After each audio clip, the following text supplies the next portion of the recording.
good one. Folks, welcome to the Jake Feinberg Show. Country music comes from the heart of the South in our country. It speaks to the prairies and bogs and swamps and hoedowns that keep communities alive and full of life.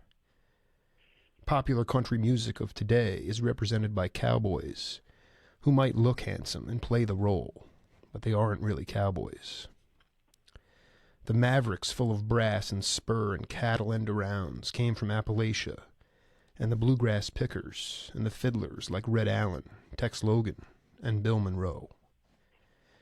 Entertainers who would wear suits on stage on a sweltering hot Alabama day because they knew that's what the farmers wore to church on Sundays.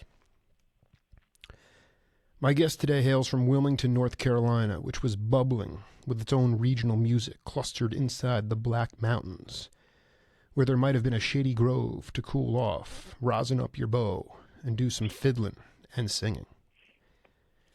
My guest today is a multi-instrumentalist who plays the mandolin, fiddle, guitar, and bass. What is fascinating to this host is the idea that my guest was a prolific session player before he became a superstar for the likes of Al Cooper, Gary Scruggs, Ringo Starr, Leonard Cohen, and Bob Dylan. His showmanship and songwriting soon led to a career as a leader with T. John and Joel Taz D. Gregorio.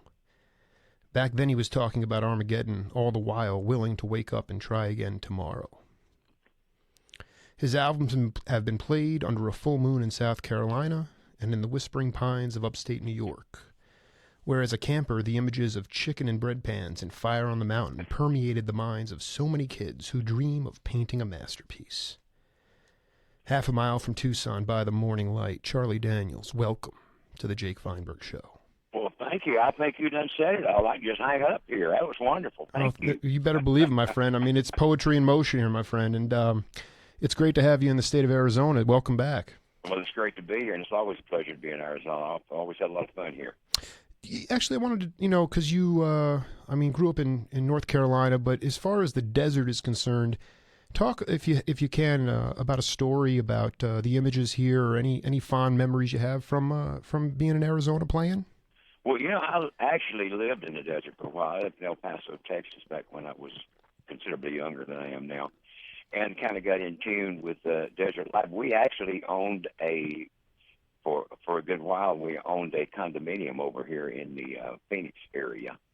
But it was so far away, we never got to spend any time with it in it, so we kept it several years and sold it several years ago. But I'm very familiar with this part of the country. Desert's a special place.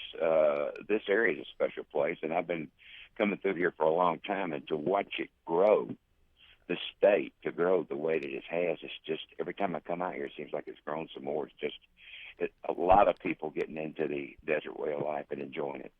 It's curious. You're playing tonight up at Talking Stick Resort up in Phoenix area, and then tomorrow you're going to be down here in Sahuarita.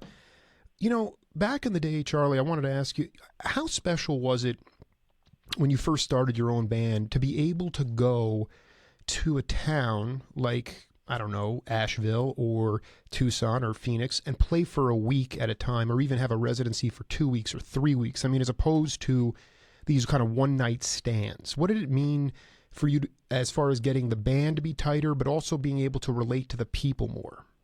I learned an awful lot of lessons playing the beer joints, where you go stay 2 or 3 weeks or maybe longer. We had certain places we went to that we would stay for 4 to 6 weeks or longer at the time. I learned a lot of lessons. I learned a lot because you kind of you got to play things that everybody likes. And of course, when I started out, the term pop music was a very ambiguous thing because it included everything from bluegrass to Marty Robbins was having big hits, and Stonewall Jackson was having big hits, and then you had the other side, the R&B stuff, the Little Richard and Fats Domino, and then you had kind of the the rockabilly side came along with Elvis. So you played so many different kinds of music, and of course then you had the Frank Sinatras and Al Martinos and the the Tony Bennett's and people like that, and you had to play the popular songs of the day. So I got a well-rounded musical education by playing in those places and playing those long stands like that. Of course, the end of the business I'm in now is mostly the one-night stands. To be honest with you about it, I prefer the one-night stands. I really enjoy, hitting the road every night after I get through playing. But it's just, one of the things, I had a lot of people, kids, actually, I call them kids. They're all kids to me because I'm 76 years old. But I have them ask me, what do you do to have a long career? You've had a long career. And I say, learn to be an entertainer. Then after you stop looking good in your, tight jeans and you start putting a little age on and the hit records aren't coming like they were, you have something to lean back on. Because people may forget songs, but they'll never forget being entertained. And I built my whole career on that, on entertaining people, on trying to make sure everybody's happy, that they get their money's worth, and it's worked for me. And that's what I always tell the kids, learn to entertain, learn to do something that you don't have to depend on hit records. That's right, because it's so imperative now to create that hit, the one hit kind of wonder. But it's so exciting to talk to you, Charlie, because I've talked to all different types of master musicians, and I just love the country. I haven't really tapped into country so much, except for maybe guys like Russell Smith from the amazing Rhythm Aces and Dr. John. But I wanted to ask you, I would love for you to talk a little bit about the bluegrass, how the mandolin is specifically. Did you get a chance to play with Bill Monroe and Tex Logan and those guys? Did you see them? Because the regionalism of music when you were growing up was so palpable, as opposed to today where these barriers have been created. I would love you to talk about that early mandolin playing, and if you had exposure to Tex Logan and those guys like that.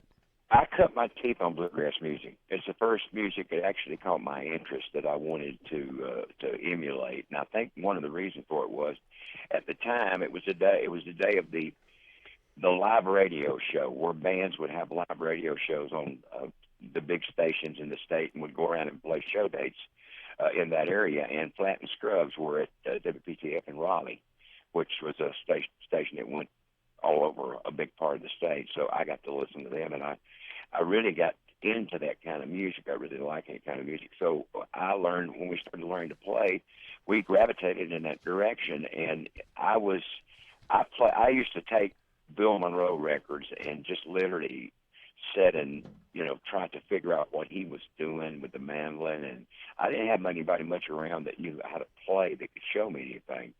So I'd listen to Bill, I'd listen to Curtis Steckler, I'd listen to all the guys that were, hot on the mandolin at the time, and I'd try to figure out their licks and what they were doing. And about the time that I started, heading in the other direction was when about the time Elvis came along, and, Elvis made it possible for a country boy to play rock music.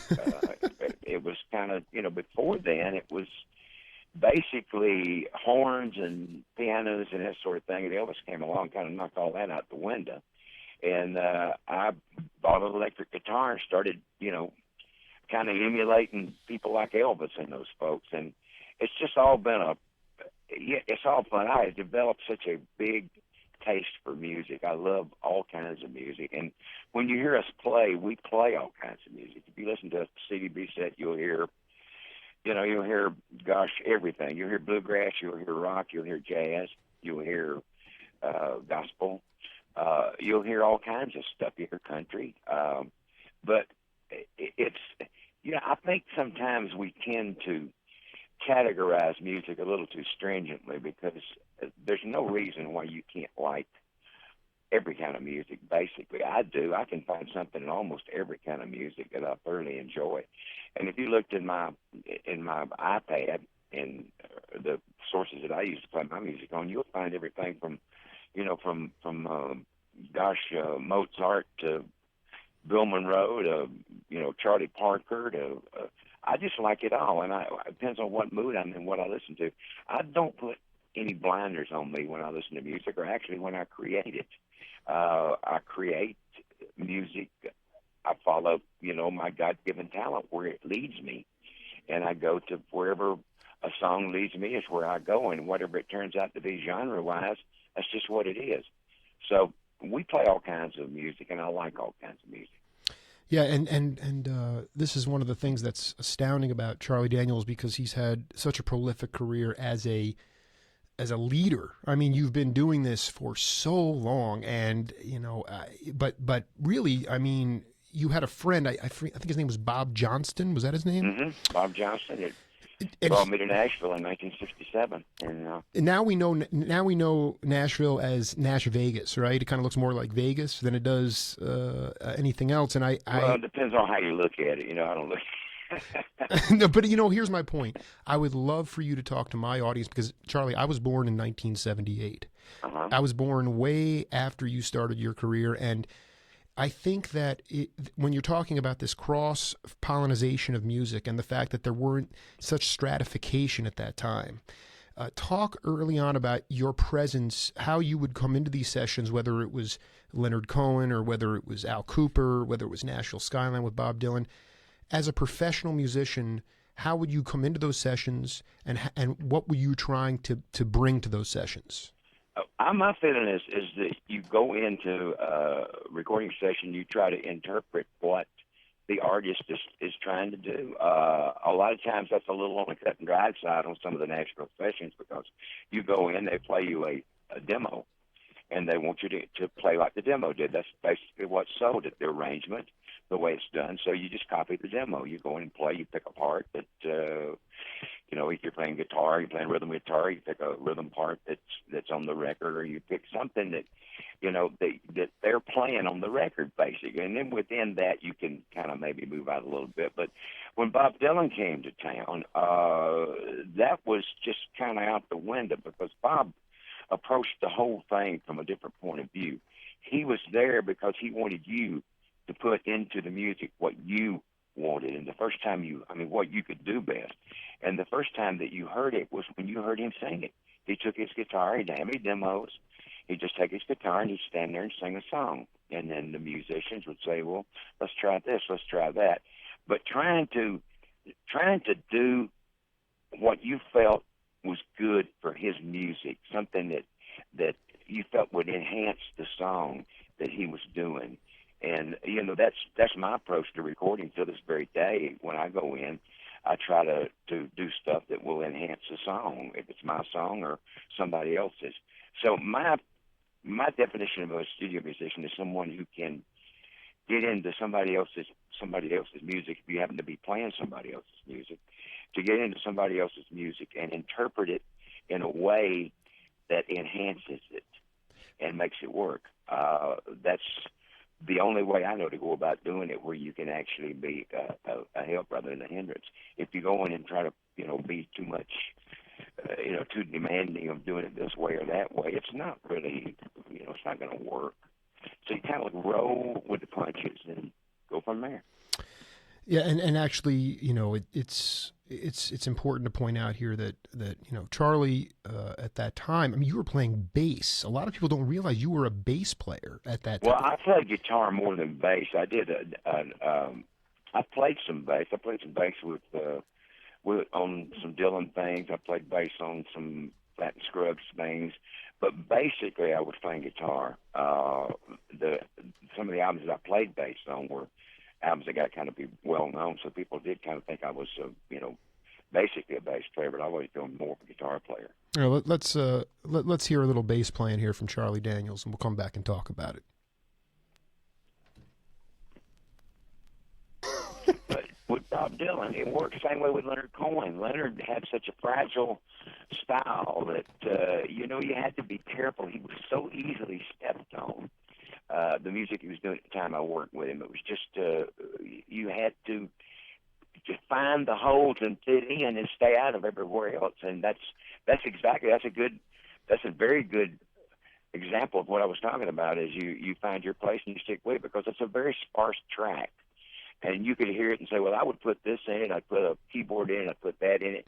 That wouldn't have been Dylan. That's Dylan the way it is. And I'm going to have to run on here pretty quick. I've got another interview waiting. So I just got one more question for you before you go. Yeah, absolutely. I could you talk a little bit about why you decided to create your own independent record label? Well, actually, we were with major labels for a long time, and they really got. We were not really a priority with them anymore. Actually, it was like we sold, I guess, somewhere close to 20 million albums in our heyday, and it got to the point that we were very little attention was being paid to us. So we said, hey, let's go do our thing. We won't sell as many records that way, but I can do what I want to. Plus the fact that it seemed that they were wanting some of the A&R guys that took over after I had signed wanted to a little bit too much creative control, and I can't yield that to anybody. I tried it; it don't work for me. So we figured it best to move on and do our thing. Well, we honor Charlie Daniels. He'll be here in Tucson tomorrow night. He's playing a talking stick. Charlie, before you go, I just would love you to talk about this. One of your dear friends, he passed on, but it ties into this to my show a little bit. Is Joel DiGregorio? How important was he to your evolution as far as developing an independent or an individual sound and becoming more comfortable as a player? He was there for 40 years. I don't know any other way to put it than that he was there when it started. He was there when the sound was basically created, that whatever people perceive us to be, Taz was part of it. And one day he was there, the next day he wasn't. And it's, he was a dear, dear friend of mine, and I don't know any other way to say it other than he was and always will be a part of the CDB. I want to tell you so much. Thank you so much. And if possible, when you have a little more time, I would like to do a little bit more of an interview with you when you have the time. Well, I was going to mention that to you, and I would love to do an extensive interview with you because I like where you take it to, and you talk about things I like to talk about. So I'm going to get my publicity people over here in the next few days, and let's try to set an extensive one. Hey, have a great show, and I look forward to talking to you soon, Charlie. Okay. God bless. All right. Bye-bye. This is the Jake Feinberg Show. We'll see you all in a little bit.